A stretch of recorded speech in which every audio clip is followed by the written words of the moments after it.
By now you've probably heard of Dehancer. It's a one-of-a-kind film emulation plugin that gets you that coveted lifelike film look, but without all the hassle and expense of actually shooting on film. I've been using Dehancer pretty much since it was released 3 years ago. So when they reached out to me to make this video, I was all too happy because I was planning on making it anyway. The only difference is that now I get to give you guys a 10% discount using the code Chagral at checkout if you decide to pull the trigger on this bad boy. Full disclosure, I do earn a commission on that, and I appreciate that extra support for the channel. Now, this review/tutorial is still my honest opinion, so I won't shy away from criticism where I feel it's deserved, because Dehancer is by no means perfect. It is important to understand that Dehancer is not a LUT. It's not an overlay or some kind of cheesy effect like Instagram filters. It's a fully featured film emulation suite that combines 3 parts. First and foremost, it's a color engine that translates your digital images into a faithful representation of real-life films that have been profiled using a long and laborious scientific process. Second, it's a color grading tool that's been designed to mimic that of an analog photochemical processes, such as developing, color timing, and printing, with faithful adherence to all of their analog quirks. And the third part are real-time procedural motion simulation effects, such as grain, gate weave, film breath, and film damage. Again, all very painstakingly designed to faithfully simulate the real film behavior. So a lot of complex math and resource-intensive algorithms. Not exactly a lightweight. No. But enough with preamble, let's learn to use the damn thing. After you install Dehancer, it pops up in your effects list and you can drag and drop it onto a node. It is worth mentioning that Dehancer should be at the very end of your node tree. So if you want to do any global corrections like exposure and white balance, or make some power windows, do them before the Dehancer node. Also, if you need to run some heavy effects like noise reduction, you might need to render your clips in place first. Otherwise, it might be too much for your computer to run all those processing heavy effects in real time. Last thing to note here is that you can use Dehancer on a node level, on a group level, or on a timeline level. Personally, I will usually finish my edit first, do a basic color correction, and then put a Dehancer node over the whole timeline if it's a short video, or make several groups for different scenes and locations if it's a film.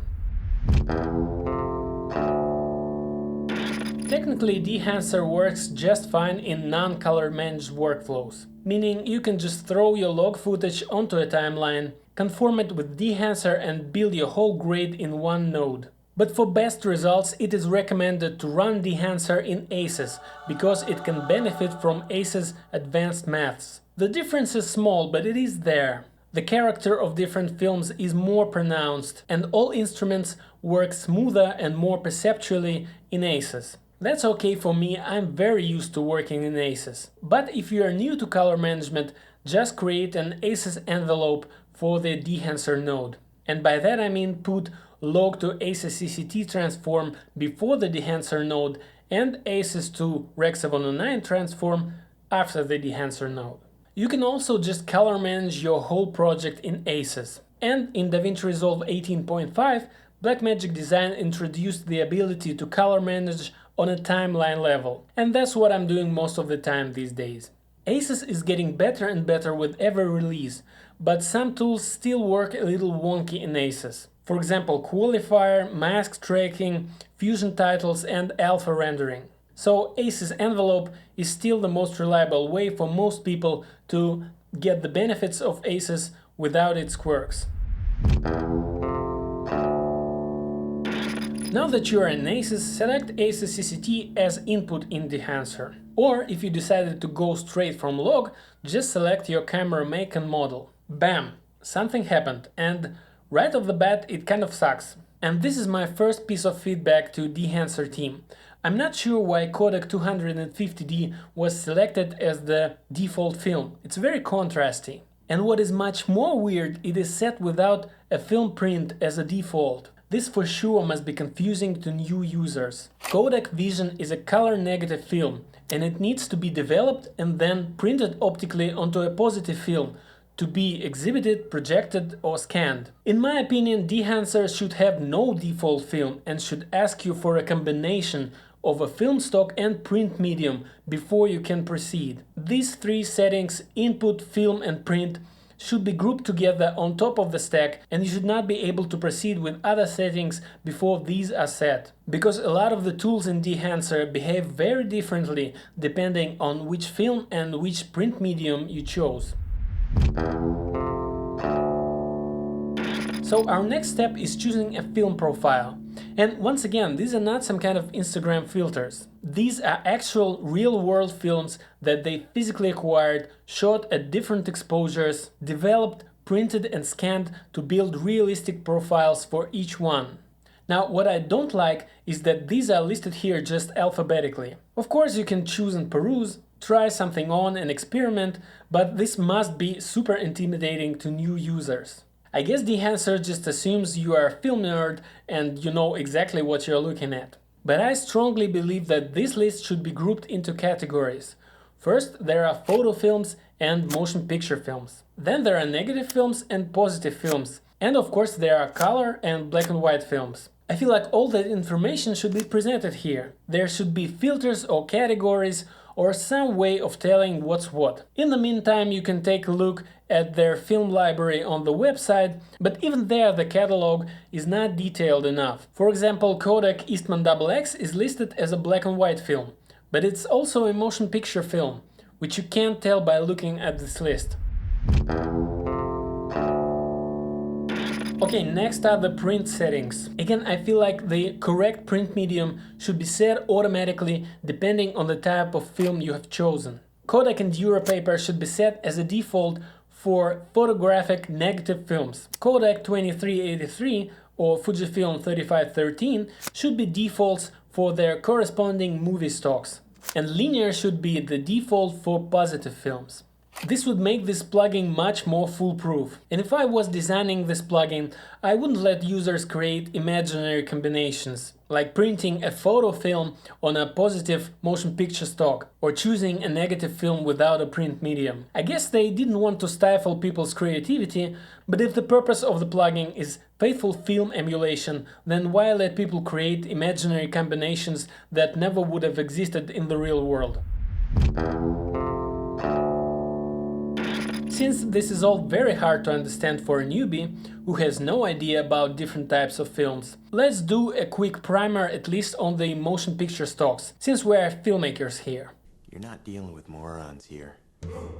First, there are Fuji Eterna and Reala, which are not in production anymore. Then there's Kodak Eastman XX, which is a black and white stock. But if you were to shoot a movie on film today, you would choose between 4 Kodak Vision 3 film stocks. 50D, which stands for ISO 50 and daylight, is a low contrast stock designed for brightly lit exterior scenes. The idea here is that to maximize the dynamic range, you would choose a low contrast film for a high contrast scene and vice versa. And 50D is gonna work great for outdoor scenes with harsh daylight. When shooting at golden hour, your best bet is 200T, which is a tungsten balanced film stock for shooting in a studio. It is also relatively low contrast. The 250D is a contrasty daylight film stock that is good for cloudy or foggy weather or day-lit interior scenes where the light is very soft. The last stock is 500T, which was designed for low-light scenes with high contrast lighting. All these are color negative films. That means that after they've been developed, they need to be printed onto a positive stock to be projected or scanned. And that stock is Kodak 2383. When I graded a short documentary film using Dehancer, I assigned all shots to 4 different groups like day exterior, night interior, etc. And in a group level Dehancer node, I assigned an appropriate film stock. And that kind of became my default process. To think as if I shot this movie on film, what film stock would I choose for a particular scene? Even though there are only 4 color film stocks available today, there are endless combinations of looks you can get with them. And the first major way to do that is push-pull processing. You see, different films react very differently to over or under exposure, and Dehancer team took that into consideration when building their film profiles. For example, if you overexpose a film by 2 stops and then pull it back during developing, some films get warmer and more contrasty, others behave differently. This is a cool tool to experiment with, and it's designed to mimic the analog process of push-pull. I personally tend to prefer images that have been pulled, meaning they have been overexposed when shooting and pulled back down during development. And that would correspond to +1 or +2 on the push-pull slider. Okay, after you've decided on film stock and push-pull process, it's time to set your black and white points. Some people believe that film has raised blacks, and while it's true in a strictly technical sense, practically it's total BS. Rec. 709, which is SDR space, has only about 6 stops of dynamic range, and it seems crazy to me to not utilize that whole real estate, especially when it's done out of a misunderstanding. Because when you're watching a movie in a dark movie theater, even in the days of analog projection, the blacks are black, they're not milky or raised. And when I'm watching a movie on my OLED screen, blacks actually disappear into the black bars. Because even if the movie was shot on film, it was still mastered for digital. So don't listen to that crap and use Expand to set your blacks appropriately. Don't completely crush them, of course, but make sure the waveform touches 0 wherever there are true blacks in the frame. Enabling extents on the waveform monitor might help with that. Wherever these lower extents begin to flatten, that's where blacks start clipping. Same logic applies to the highlights. You don't want to clip them, but if you have a sun in the frame, well, the sun has more than 1 billion nits of brightness, so if that doesn't clip, I don't know what does.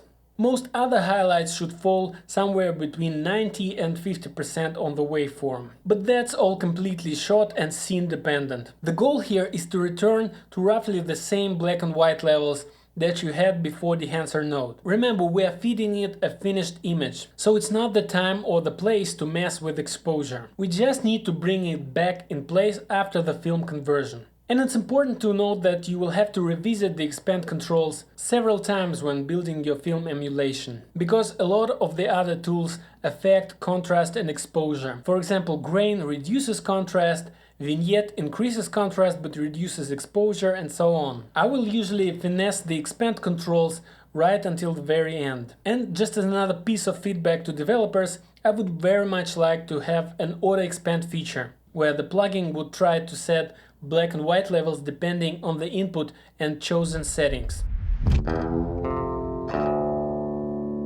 Film is very hard to overexpose to the point of clipping. That is why the head of the filmic image is so dense, there's so much information there. And Dehancer's compression tool allows you to get that filmic highlight roll-off. I don't always use this feature because modern digital cinema cameras are nowhere near as bad about highlights as they were even 5 years ago. Plus, ACES already has a pretty decent highlight roll-off built in, and I usually get very good results right after exposure adjustment in ACES. Still, compression tool might help you to roll those highlights gently off from overexposure. It will be the most visible when you have the sun, making the whole sky look white.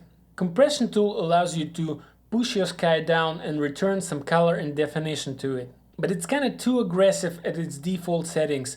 You really have to play a bit with it to get good results. And that kind of goes for everything in Dehancer.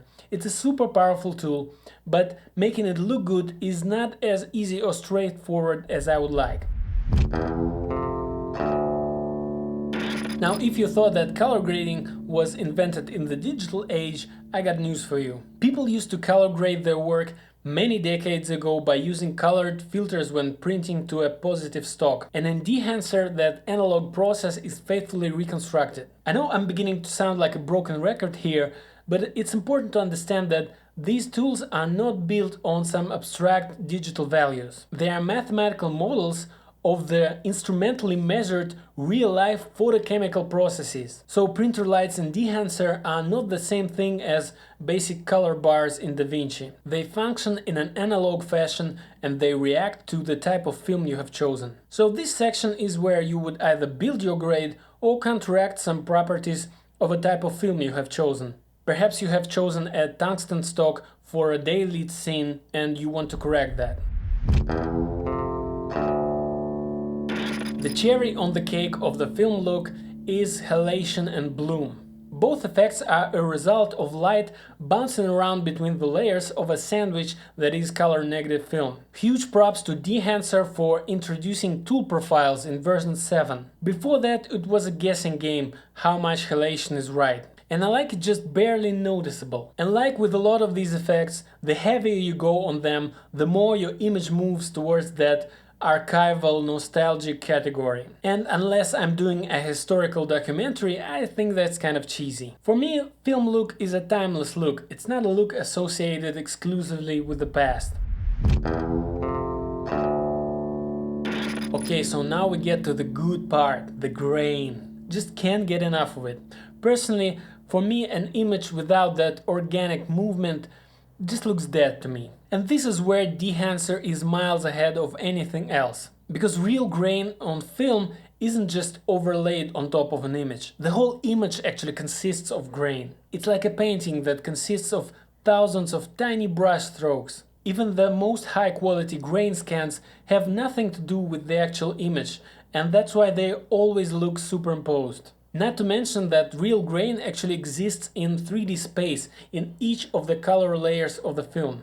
So what Dehancer does, it creates a brightness and color map of your image, and based on that map it reconstructs your whole image while procedurally generating the complex physical modeling of film emulsion. As you can imagine, it's a pretty resource-intensive process, so unless you have a very powerful machine, don't expect real-time playback here. And again, tool profiles come in very handy in version 7. Now you can just choose your film gauge and ISO and go from there to customize. The basic idea is the smaller the film gauge and the higher the ISO, the bigger the grain. The last thing I'll say about the grain is that it's nearly pointless to use it for YouTube videos, because the compression just chews through it. I use it anyway because I could care less what YouTube does, and Vimeo is a little better in this regard, but not by much. Also, I wouldn't recommend using an H.265 codec if you plan to play with grain, because its complex compression makes these weird clumps of grain clusters that just look terrible and ruin your whole video. So if you want that really fine, gentle grain, save that stuff for film festivals and other live exhibitions where viewers can appreciate that stuff on a big screen from a locally played high-quality file. Fun fact that I didn't know about.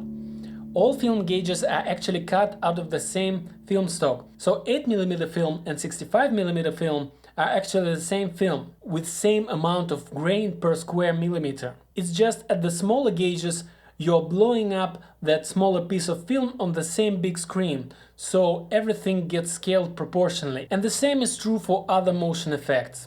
Speaking of which, there are also handy tool profiles for film breath, gate weave and film damage. Historically, these things were considered artifacts that the industry was trying to get rid of. With analog exhibition totally dead and gone, I personally don't view these features as necessary parts of the film look. So I don't mess with motion artifacts unless I'm going for an overtly nostalgic look. Firstly, because I don't think all artifacts are equally worth of preservation, and second of all, because these effects bring my machine to a grinding halt. With every Dehancer effect enabled, my PC, which is pretty beefy, renders at like 1 frame per second.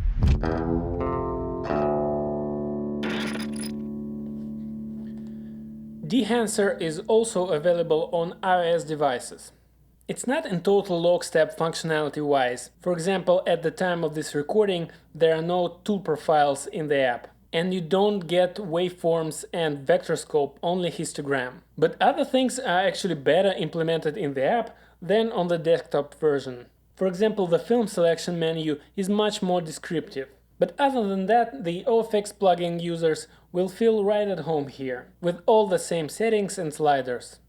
It works for both photos and videos, but for me the main interest would be photo editing, since that is what I prefer to do on an iPad. And as much as I like Dehancer as a RAW developer, it's just not a substitute for Adobe Lightroom. You can't even compare the two, it's not even in the same ballpark. Dehancer might be cool to use as a finishing app after you've done bulk of the work in Lightroom, but that is until you look at the price. Whoa! $400? That's one hell of an app purchase. And you'd expect to get that as a part of your OFX plugin purchase, but nope, separate license. And that brings us to the value discussion, because without a doubt Dehancer is one of the most expensive plugins out there. It costs $450, which is 50% more than DaVinci Resolve itself, which is a complete post-production suite with editing, color grading, sound work, and even Fusion included. And Dehancer is just a special purpose plugin, albeit very good one. Plus, you clearly need to be aware that that is just a license for one program. So if you buy a DaVinci version, it won't work with Premiere or Final Cut. It's kind of insane at the first glance, but when talking about prices, it's important to put them in context. Dehancer is expensive, but compared to what? First of all, it's cheaper than a single 10-minute roll of 35mm film, which makes it technically infinitely cheaper than the real McCoy. And when it comes to other plugins, there's really nothing on the market that is comparable to Dehancer. There's Film Convert Nitrate, but it's like a fraction of functionality of Dehancer Pro. Plus, Dehancer has a light version which is comparable in price and still delivers more features. 65 film profiles against 19 and procedurally generated grain instead of just scans. Plus, I have no idea who's behind Film Convert, and frankly I don't think they are competing in the same weight class. Because with Dehancer I know exactly who's behind the project. It is a brainchild of Pavel Kosenko, who literally wrote the book on digital color, which by the way is available on their website for free. I absolutely love this book and I think it's a must-read for every photographer, cinematographer and colorist out there. Pavel worked with film longer than I've been alive and operated a network of film labs. And he was trying to bridge the gap between film look and digital workflows way before Dehancer, which by the way is in development for over 10 years now and used to be an iPhone app called Degrader, which I'm really glad they changed the name. And of course there's a whole team of film nerds who developed this plugin for a decade just out of love for the craft.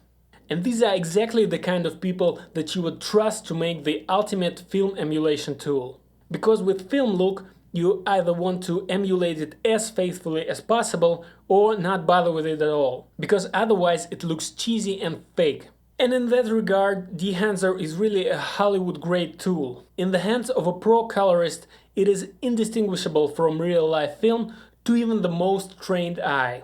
And there's just nothing else on the market like it. So if you're a freelance colorist or a post house, this purchase should be a no-brainer. If you're a YouTuber or a filmmaker, then it kind of bites, but I'm sure you've spent way more money on lenses that you don't actually need, so compared to camera gear, Dehancer is again pretty inexpensive. That being said, I do think there are some things they could do to sweeten the pill, so to speak. For example, I really think that a lifetime license should give you 2 seats for any program you choose. So if you frequently hop between Final Cut and DaVinci, you wouldn't have to pay twice. And the iOS stuff, again, I feel like it should be included. I mean, it's cool, but come on, no one is going to be using it day in, day out professionally. It's an add-on, an extra. And pretty much every other major subscription that I use, Adobe Creative Cloud, Microsoft Office, they give you access to apps on any platform, both desktop and mobile. I feel like I should pay once for Dehancer functionality and then access it anywhere I need and anytime I want. They're free to set the price they want, of course, but nobody likes to be nickel and dimed for every optional extra. Wrapping up the value discussion, I think Dehancer is awesome and definitely worth the money. Oh, and don't forget to use promo code Chagral to get 10% off if you decide to get it. The worst thing I could say about Dehancer is that it's not idiot-proof. It's kinda easy to mess up if you don't know what you're doing. And it can be overwhelming for beginners. Because you are never quite sure, is it supposed to look this way because it's film or did I mess something up? So if you do get Dehancer, definitely download and read the manual. It's not long and it explains exactly what each slider does and how they affect each other. Version 7 was a big leap towards the right direction, and we need more stuff like that. Good default settings that get you there faster. And I really think they need to streamline film library and print choices and make more auto features like auto expand. It needs to be more like the slogan of Kodak. You press the button, we do the rest. Now, is Dehancer end-all be-all of color grading? Of course not. It's too stylized for some projects. And there are some people, both clients and creators, who are looking for that ultra-sharp, digital, clean look because they think it's realistic. I mean, Marquez shoots his stuff at 30p in 8K using the sharpest lenses to get that realism effect. And who am I to say that he's wrong? But me, I'm never looking for realism, no thank you. I guess it's a reflection of my personality. The real world kinda blows if you ask me. That's why for me, film look is the look. It's not realistic, it's impressionistic. It is not about how life really looks, it's about how you choose to see it in your mind's eye. So for me, the film look is not some kind of passing trend or a stylistic effect for nostalgia's sake. It's a timeless look that I'm always striving for, and that is why Dehancer is part of 90% of my color grades. I shoot my fair share of boring corporate stuff too, but I use Dehancer for those projects anyway. I just don't go full-on film emulation with grain and motion artifacts and so on. But even for client work, I had film look specifically requested by a client because they saw my personal work that was featured in the beginning of this video. So that project was completely graded with Dehancer and it was exhibited on a 7-meter widescreen in front of a live audience of over 1,000 people. Link below if you want to watch that. Well, I gotta get out of here. This took way too long, and believe it or not, this is actually an abridged version. I had this whole video essay about film versus digital written up, and I had to scrap it because otherwise this video would have been like a billion years long. Anyways, thank you so much for watching, and please feel free to hang around the channel and check out some of my other videos.